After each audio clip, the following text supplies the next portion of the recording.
महाराज हमने सिर्फ उसको हटाया ही नहीं, आपने कहा था हटा दो, हमने सिर्फ हटाया ही नहीं, हमने उसको पिंजरे में बंद किया हुआ है और उस पर कैमरे लगाए हुए हैं, आपको भी दिखा सकते हैं।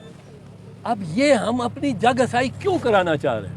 बाजवा साहब, वहाँ हम सोचते रहे कि ये जज किस तरह 12 बजे उठ के रात को पहुँच गए वहाँ सुप्रीम कोर्ट लगाने।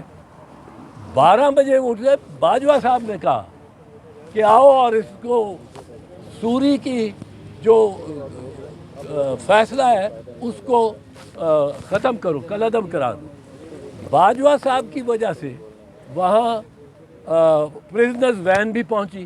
कोई सोच सकता था प्रिजनर वैन पहुँचे, कोई सोच सकता था कि जज पहुँचे। जज क्यों पहुँचे? क्योंकि वो शहबाज शरीफ के कहने पे या इमरान खान के कहने पे तो नहीं जा सकते थे। तो बाजवा साहब ने ये टेक ओवर किया कि आज के दिन ही, क्योंकि डोनाल्ड ब्लू ने कहा है आज ये कल आपको जो नो कॉन्फिडेंस है उसमें इसको फारिग करो, तो वो फारिग करने का ये उसकी बैकग्राउंड थी।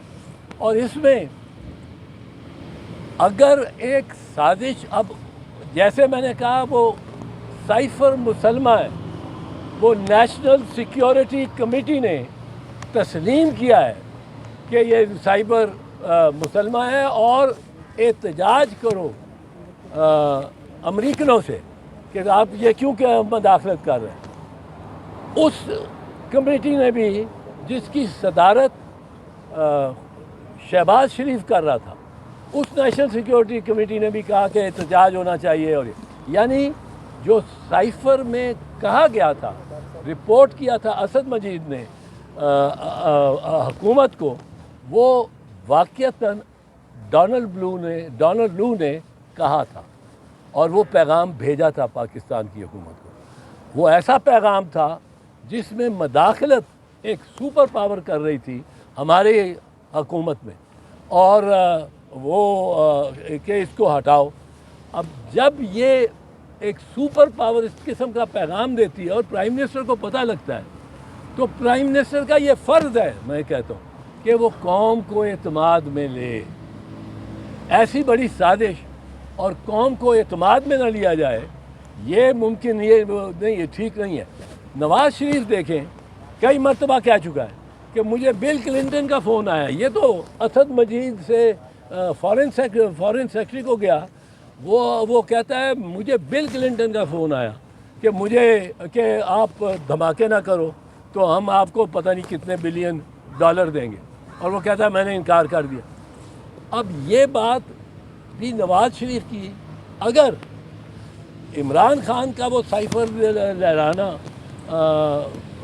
जुर्म है तो नवाज़ शरीफ का भी जुर्म है, पर मैं नहीं समझता नवाज़ शरीफ का जुर्म है। नवाज़ शरीफ के साथ अगर बिल क्लिंटन ने ऐसी बात की है तो वो कौम को एतमाद में लेता है तो ठीक करता है। ये इसलिए ये जुर्म बनता ही नहीं, और पता नहीं क्यों प्रोसिक्यूशन इस पे इतनी ज़्यादा अहमियत दे रही है कि हम बड़े साजिश पकड़ी गई है। ये इसमें जो हमारी जगहसाई होगी वो मैं आपको बता दूं। अमेरिका ने कहा कि इमरान खान को हटा दो, ये मुसलमान हकीकत है। ये साइबर को तस्लीम किया है हमारी नेशनल सिक्योरिटी कमेटी ने। अब डोनाल्ड ब्लू या अमेरिका कहता है कि आप इमरान खान को हटा दो, हम क्या करते हैं? महाराज हमने सिर्फ उसको हटाया ही नहीं, आपने कहा था हटा दो, हमने सिर्फ हटाया ही नहीं, हमने उसको पिंजरे में बंद किया हुआ है और उस पर कैमरे लगाए हुए हैं, आपको भी दिखा सकते हैं। अब ये हम अपनी जगहसाई क्यों कराना चाह रहे हैं? इतने हम नीचे लगे हुए हैं एक सुपर ताकत के, और ख़ास कर जिस वक्त वो नताइज उसके क्या निकलते हैं, और वो एक कामयाब या नाकाम बज़ाहिर बगावत होती है, पर जिस वक्त फ़लस्तीनी इतनी जिगरा दिखा रहे हैं, मैं उनकी विजडम पे बात नहीं कर रहा हूँ, क्योंकि पता नहीं आखिरकार वो इसराइल ने भी उसको फ्लैट कर देने का फ़ैसला कर लिया हुआ है, और जो जबर और जुल्म वो कर रहा है इस वक्त, उसकी इंतहा नहीं, उसकी